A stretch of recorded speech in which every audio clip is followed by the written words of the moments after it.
قرآن حکیم نے بھی سورہ آل عمران کے آخری رکوع میں ذکر کو سب سے پہلے اور سب سے اہم عامل کی حیثیت سے شمار کیا.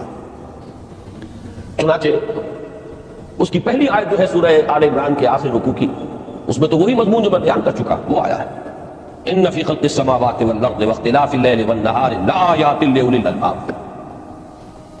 یقیناً آسمان اور زمین کی تخلیق میں اور دن اور رات کی الٹ پھیر میں نشانیاں ہیں ہوش مندوں کے لیے. ان کے ذریعے سے انسانی شعور کے اندر وہ معرفت رب اجاگر ہوگی. وہ پہلا مرحلہ اس نے طے کر لیا، وہ ڈورمنٹ معرفت اب ایکٹیویٹ ہو گئی. اب مزید فکر کا مرحلہ ہے جو اگلی آیت میں آیا ہے، الذین یذکرون اللہ قیاما وقعودا وعلی جنوبہم ویتفکرون فی خلق السماوات والارض ربنا ما خلقت ھذا باطلا سبحانک فقنا عذاب النار. یعنی تفکر جو ہے ویتفکرون فی خلق السماوات والارض، وہ تفکر کرتے ہیں، غور و فکر کرتے ہیں آسمان اور زمین کی تخلیق میں، لیکن اس تفکر کے ساتھ لازماً ذکر اور ذکر مدام، ذکر بھی ہو کہ جو مستقل ہو، ہر حالت میں ہو. الذین یذکرون اللہ قیاما وقعودا وعلی جنوبہم، وہ لوگ کہ جو اللہ کو یاد رکھتے ہیں، اللہ کا ذکر کرتے ہیں، کھڑے ہوئے بھی، بیٹھے ہوئے بھی، اور اپنے پہلوؤں کے بل یعنی لیٹے ہوئے. اب ان تین کے سوا کوئی پوزیشن انسان کی نہیں ہے، اسی کا نام ہے دوام ذکر. اور اس کے ساتھ اگر وہ تفکر کرتے ہیں تو ان کا فکر اگلی منزل تک پہنچتا ہے. تو پہلی شے تھی فکر انسانی کی صحیح رخ پر مزید پیش قدمی اور پیش رفت، اور اس کے لیے لازم ہے ذکر و فکر کا امتزاج. دوسری چیز کو لیجیے عمل کی درستی. اس عمل کی درستی کے لیے اللہ تعالیٰ کے ساتھ ایک گہرے تعلق کی ضرورت ہے. اس لیے کہ صبر کی بحث میں یہ مضامین شاید آپ کے سامنے آ گئے ہو کہ صبر جہاں مصیبت پر صبر ہوتا ہے، تکلیف پر صبر ہوتا ہے، اللہ کے احکام پر جمنا یہ بھی صبر ہے، نفس کی خواہشات کی باغ کو تھام کر رکھنا، کھینچ کر رکھنا یہ بھی صبر ہے، اور استقامت کسی شے پر قائم رہنا یہ بھی صبر ہے. تو عمل صحیح پر استقامت کے لیے وَاصْبِرْ وَمَا صَبْرُكَ إِلَّا بِاللَّهِ، اس صبر کی سب سے اہم جو بنیاد ہے، اس کا جو سب سے بڑا ذریعہ ہے، اس کا جو سب سے بڑا سہارا ہے، وَمَا صَبْرُكَ إِلَّا بِاللَّهِ. اس کے لیے ضرورت ہے ایک گہرے تعلق کی کہ اللہ کے ساتھ ایک ایسا تعلق برقرار رہے جو نہ صرف گہرا ہو بلکہ دائم و قائم مسلسل. ذرا ذہول ہوگا تعلق مع اللہ میں، ذرا کمی آئے گی، شیطان کا وار کاری ہو جائے گا. اسی کو حضور نے حدیث میں یوں تعبیر کیا ہے تمثیلاً کہ جو دل اللہ کی یاد سے غافل ہے اس پر، فارسی کا وہ مقولہ بھی ہے کہ خانہ ساری را دیو میں گیرت، گھر خالی رہے تو جنات اس پر دیو جو ہے آ کر قبضہ جما لیتے ہیں. تو خانہ قلب جو ہے اگر یاد خدا بندی سے خالی ہو گیا تو شیطان ابلیس لعین اپنی تھوتنی ٹکا دیتا ہے. یہ لفظ آتا ہے سور کے منہ کے لیے تھوتنی، جس طرح اس کا نکلا ہوا سا منہ ہوتا ہے آگے، تو یہ لفظ استعمال کیا گیا کہ وہ اپنی تھوتنی انسان کے دل پر جما کر اور پھوکے مارنی شروع کر دیتا ہے. تو شیطان کو موقع ہی تب ملتا ہے جب انسان کے تعلق مع اللہ کے اندر کمی، وہ خانہ بالکل خالی ہو گیا ہو یا اتنا ضعیف ہو گیا ہو کہ کل عدم ہو جائے، گویا کہ نہیں. تیسری چیز کی طرف آئیے، روحانی ترقی. روحانی ترقی کے لیے میں ایک اصطلاح کے سامنے لا رہا ہوں، اس سے مراد کیا ہے؟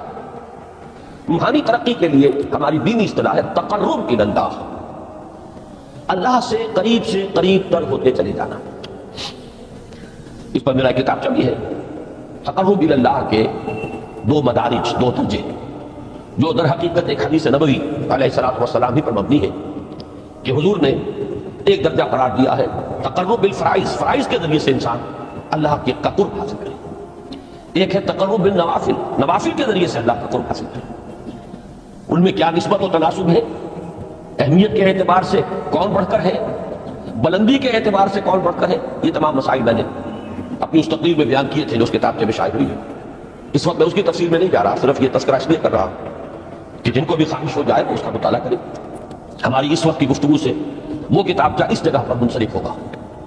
تو تقرب الی اللہ، یہ تقرب کوئی فزیکل فینومینن نہیں ہے، جسمانی یا مادی مسئلہ نہیں ہے. اللہ سے قرب یہ نہیں ہے کہ کوئی کروڑوں میل کا فاصلہ ہے، اب ہمیں وہ رسی پر چڑھنا ہے اوپر بڑی محنت اور مشقت سے، فصل تو ہے ہی نہیں، فاصلہ ہے ہی نہیں، بورڈ ہے ہی نہیں، نحن اقرب الیہ من حبل الورید، ہم تو انسان سے اس کی شہرگ سے بھی زیادہ قریب ہیں۔ وہ معکم اینما کنتم، وہ تو تمہارے ساتھ ہی ہوتا ہے جہاں کہیں بھی تم ہو، بس صرف یہ کہ تمہاری توجہ نہیں ہوتی، تم اور چیزوں میں مشغول و مصروف رہتے ہو، تم ہماری طرف دھیان ہی نہیں دیتے، تم ہماری طرف متوجہ ہی نہیں ہوتے۔ ہم تو مائل بے کرم ہے، کوئی سائل ہی نہیں، راہ دکھلائے کسی رہنم منزل ہی نہیں۔ انسان جب متوجہ ہو جاتا ہے اور بڑھتا ہے، آگے پیش قدمی کرتا ہے روحانی اعتبار سے، تو یہ ہے در حقیقت تقرب اللہ، اور اسی کو ہم کہیں گے روحانی ترقی۔ اب ان تین چیزوں کو اگر آپ نے ذہن میں جما دیا، پھر میری بات کی ترتیب اس کو ذہن میں قائم کیجئے، ہم چلے کہاں سے؟ کہ دین کے ساتھ اصل مناسبت فلسفے کی نہیں، حکمت کی۔ نمبر 2، حکمت قرآنی کا پہلا اور اہم ترین اور بنیادی مسئلہ معرفت رب کا حصول ہے، اس کا نتیجہ شکر خدا ہے، اس کا ذریعہ آیات آفاقی، آیات انفسی، اور سب سے بڑھ کر آیات قرآنیہ ہے، جو الذکر ہے، جو تذکرہ ہے، جو ذکر ہے۔ لیکن اس پہلے مرحلے کو اگر کوئی انسان بفضل ہی تعالی، اللہ کے فضل و کرم سے طے کر لے، اب اس کے سامنے تین مسئلے ہیں۔ فکر کی مزید پیش رفت، مزید پیش قدمی صحیح رخ پر ہے، اس کے لیے ذکر اور فکر دونوں کا امتزاج لازمی ہے۔ فقر قرآن اختلاط ذکر و فکر۔ الذین یذکرون اللہ قیاما وقعودا وعلی جنوبہم ویتفکرون فی خلق السماوات والارض۔ دوسری شے عمل کا درست رہنا، نہ افراط و تفریط ہو، عدم توازن ہو، نہ انسان نفس سے مغلوب ہو جائے، نہ انسان جذبات کی رو میں اندھا ہو جائے، نہ انسان ماحول سے مرعوب ہو کر متاثر ہو جائے، صحیح رخ پر اس کا عمل۔ نمبر 3، روحانی ترقی، جو اصل حاصل ہے، جو اصل مقصود ہے۔ نمبر 2 چیز کے لیے تعلق مع اللہ ضروری، نمبر 3 کے لیے تقرب الی اللہ۔ اب غور کیجئے، ان تینوں چیزوں کا بڑا گہرا تعلق ہے نماز کے ساتھ، ان تینوں کے لیے ستون کی حیثیت نماز ہے۔ لہذا ایمان کے بعد یا معرفت رب کے بعد حکمت دین کا اہم ترین مسئلہ نماز، صلاۃ، اس لیے کہ ایک طرف یہ انسان کو اللہ کے ساتھ ایک گہرے تعلق کا ذریعہ فراہم کرتی ہے، اپنے تمام مصروفیات میں سے، ان مشغولیتوں میں جن میں گم ہونے کا خدشہ ہوتا ہے، نکلو 24 گھنٹے کے معمولات میں سے کم 5 مرتبہ تو لازماً نکلو، اور اپنے آپ کو ذرا، اپنے حواس کو بھی، اپنی باطنی کیفیات کو بھی ذرا تازہ کرو۔ اگر کوئی گندگی، نجاست، کسی طرح کی ناپاکی کا کوئی معاملہ ہے، طہارت حاصل کرو۔ طہارت سے تمہارے اندر روح کو بھی بالغگی ہوگی، تمہارے حواس بھی تازہ ہوں گے، تم گویا کہ بحیثیت کل تمہاری ہستی چاق و چوبند ہو جائے گی۔ وہ کسل، وہ سستیاں، وہ جو ایک کثافتیں ہوتی ہیں، ان سب سے نجات حاصل کرو، اور اب اپنے رب کے حضور میں کھڑے ہو جاؤ، اس کے ساتھ اپنا عہد بھی تازہ کرو، اس کی اہم صفات کو بھی اپنے ذہن میں پھر مستحضر کرو۔ یہی وجہ ہے، دیکھیے میں نے جو آیات آپ کو شروع میں سنائی تھی، سورہ لقمان کی 2 آیتیں، پہلی آیت میں اس کا ترجمہ کر چکا، دوسری آیت وَلَقَدْ وَإِذْ قَالَ لُقْمَانُ لِابْنِهِ وَهُوَ يَعِظُهُ يَا بُنَيَّ لَا تُشْرِكْ بِاللَّهِ إِنَّ الشِّرْكَ لَظُلْمٌ عَظِيمٌ۔ اس کے بعد درمیان میں کچھ مضمون آ کر پھر وہ آیت مبارکہ آئی، یا بنی اقم الصلاۃ وامر بالمعروف وانہ عن المنکر واصبر علی ما اصابک۔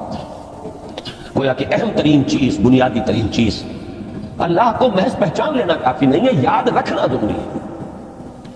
اللہ یاد رہے گا تو فکر صحیح آگے بڑھے، اللہ یاد رہے گا اور اس کے ساتھ ایک گہرا تعلق جو ہے برقرار رہے گا تو عمل درست رہے گا۔ بالکل یہی بات سورہ طٰہٰ میں جو پہلی وحی حضرت موسیٰ علیہ السلام پر ہوئی، اور پہلا مخاطبہ ہے، چونکہ حضرت موسیٰ کو یہ انبیاء کرام کے مقدس گروہ میں ایک امتیازی حیثیت حاصل ہے کہ ان سے براہ راست گفتگو ہوئی ہے، اگرچہ صرف ایک پردہ تھا، اوٹ من ورائے حجاب گفتگو ہوئی ہے، لیکن یہ کہ کوئی فرشتے کا درمیانی جو ہے وہ لنک نہیں تھا، براہ راست اللہ تعالیٰ نے حضرت موسیٰ علیہ السلام سے کلام فرمایا۔ کلم اللہ موسیٰ تکلیما، موسیٰ سے تو اللہ نے کلام فرمایا جیسے کہ کلام کیا جاتا ہے۔ تو پہلا مخاطبہ ہے، یہ پہلا مکالمہ ہے، پہلی وحی کہیے، اسی میں یہ الفاظ بھی موجود ہیں، اننی انا اللہ لا الہ الا انا فاعبدنی واقم الصلاۃ لذکری. یہ گویا کہ حکمت قرآنی کا ایک بہت بڑا خزانہ ہے یہ آیت مبارکہ کہ خود حضرت موسیٰ علیہ السلام کو جو ہدایت دی جا رہی ہے، میں ہوں، میں اللہ، اننی انا اللہ لا الہ الا انا، میرے سوا کوئی معبود نہیں، فاعبدنی، بس میری بندگی، میری عبادت، میری پرستش، میری محبت، اس کو اختیار کرو. وَأَقِمِ الصَّلَاةَ لِذِكْرِي، اور نماز کو قائم رکھو میری یاد کے لیے. بلکہ اسی سلسلہ کلام میں آگے چل کر سورہ طٰہٰ میں آتا ہے، کافی گفت و شنید کے بعد جب حضرت موسیٰ نے کچھ معذرت بھی کی، کچھ دعائیں بھی کی، اللہ نے ایک دعا قبول بھی کی کہ ان کے بھائی کو بھی شریک کر دیا، حضرت ہارون کو بھی. اس کے بعد پھر جب فرمایا کہ اب جاؤ فرعون کی طرف، تو اس میں فرمایا وَلَا تَنِيَا فِي ذِكْرِي، اور دیکھنا یہ جو عظیم مشن تمہارے کندھے پر آ گیا ہے، بڑا بھاری اور کٹھن ایک فرض ہے جو تم پر عائد ہو گیا ہے، اس کے لیے سب سے بڑی تمہارے پاس جو قوت کا ذریعہ ہے وہ نماز ہے. فَلَا تَنِيَا عَن ذِكْرِي، میری یاد میں کبھی غفلت نہ کرنا، اس میں کبھی کوئی کمی نہ آنے دینا. جیسا کہ میں نے عرض کیا تھا کہ جیسے ہی وہ تعلق جو ہے کمزور پڑتا ہے یا منقطع ہو جائے معاذ اللہ، تو پھر انسان گویا کہ شیطان کے لیے ایک لقمہ تر بن جاتا ہے. اب آپ غور کیجئے، تیسری شے تقرب الی اللہ، اس کے حوالے سے بھی جو فرائض اور نوافل کی بات ہے اس کو اس ذہن سے نکال کر یہ سمجھیے کہ اس میں نماز کا کیا مقام ہے، اس لیے کہ نماز فرض بھی ہے، نماز نفل بھی ہے، وہ تو دونوں میں شریک ہو جائے گی. اب اس کو لفظ صلاۃ کے حوالے سے آپ ان دونوں چیزوں کو سمجھیے. صاد لام واو یا یہ چونکہ حروف علت ایک دوسرے سے بدلتے رہتے ہیں، یہ جو مادہ ہے اس کی جو خالص لغوی اصل ہے، جو خالص عربی زبان میں اس کا بنیادی مفہوم ہے، وہ آگ جلانا یا آگ تاپنا یا آگ سینکنا، حرارت حاصل کرنا. لہذا بار بار آتا ہے جہنم کے ذکر میں، اسلوہا، اب چلو اس میں تاپو اس کو، یہ سینکے گی تمہیں. بلکہ تفتنون کا لفظ آیا ہے حضرت موسیٰ کے کلام میں، جب وہ گئے تھے کوہ طور پر، جب پہنچ گئے تو تھے آگ کی تلاش میں، لعلکم تستنون، تو اپنے اہل خانہ سے یہی کہا تھا کہ مجھے کہیں وہ روشنی نظر آ رہی ہے، غالباً کوئی وہاں سے آگ مل سکے گی، ورنہ یہ کہ کوئی رہنمائی کو رستہ مجھے مل سکے گا، میں وہ آگ لے آؤں گا، کوئی چنگاری وہاں سے لے آؤں، لعلکم تستنون، تاکہ تم، اب یہ اصطلاح در حقیقت باب استعال ہے، اور یہ تے یہاں پر قوے کی شکل اختیار کر گئی، تاج طوبن کی صورت اختیار کی سواد کی وجہ سے. بہرحال اس کا سب سے بنیادی مفہوم جو ہے وہ ہے تاپنا، سکائی حاصل کرنا، حرارت. اس کے حوالے سے سمجھ لیجئے کہ سب سے بنیادی تعلق اس کا جو ہے وہ روح کے ساتھ ہے. روح میں محبت خداوندی کی آگ اگر ٹھنڈی پڑ گئی ہو، اگر محبت خداوندی کی حرارت میں کمی ہو گئی تو اس کو اثر نو، جس کو کہ میں آج سوچ رہا تھا تو ایک لفظ ذہن میں آیا کہ جیسے بیٹری اس کو ریچارج کیا جاتا ہے، اسی طریقے سے روح کے اندر محبت خداوندی کی اس حرارت کو اثر نو تازہ کرنا، یہ ہے در حقیقت نماز کا اصل مقصد. اس لیے کہ اس لفظ کا بنیادی مفہوم، اصل لغوی مفہوم تو یہ، اگرچہ اس کا سب سے زیادہ کثرت سے جو استعمال ہوتا ہے، اور لفظ صلاۃ جس سے در حقیقت جس تصور پر مبنی ہے وہ ہے اقدام، کسی کی طرف متوجہ ہونا، اور پھر دعا. صلاۃ کا سب سے قریبی مفہوم لفظی بیان کیا جائے گا، اس سے مراد، اس کے معنی تو دعا اس میں اہم ترین، کسی کی طرف توجہ کرنا، مناجات کرنا، گفتگو کرنا، مخاطبہ، مکالمہ، دعا، یہ در حقیقت صلاۃ کا سب سے بڑا اصطلاحی مفہوم ہے. لیکن جو اس کا مادہ ہے صاد لام واو یا صاد لام یا، اس کا اصل مفہوم جو ہے وہ تاپنا، حرارت حاصل کرنا. تو ان دونوں کے حوالے سے عرض کر رہا ہوں، وہ تاپنا اور حرارت حاصل کرنا وہ ہے روح کے اعتبار سے. وہ جو کہا اقبال نے کہ مجھے عشق کی آگ اندھیر ہے، مسلمان نہیں راہ کا ڈھیر. یہ عشق کی آگ جب بجھ جاتی ہے، در حقیقت یہی تو انسان کی روحانی موت ہے. جب یہ نہ رہے تو چاہے منطق میں بہت انسان ماہر ہو.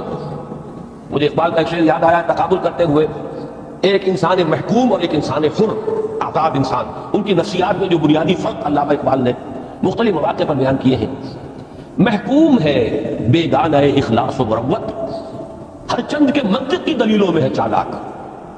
تو منطق کی دلیلوں میں انسان چالاک ہو جائے اور وہ لغت ہائے حجازی کا وہ ایک خزانہ بن جائے، اسے تمام الفاظ کے معنی یاد ہو، وہ بڑے مسائل فقہ کے اسے ازبر ہو، جزیات بے انتہا جزیات جو ہے وہ مستحضر ہو، فلسفے کے بڑے بڑے مسئلے اس نے حل کر لیے ہیں، لیکن اگر روح میں وہ اللہ کی محبت کی آگ نہیں ہے، وہ تپش نہیں، مجھے عشق کی آگ اندھیر ہے مسلمان نہیں راگ کا ہے۔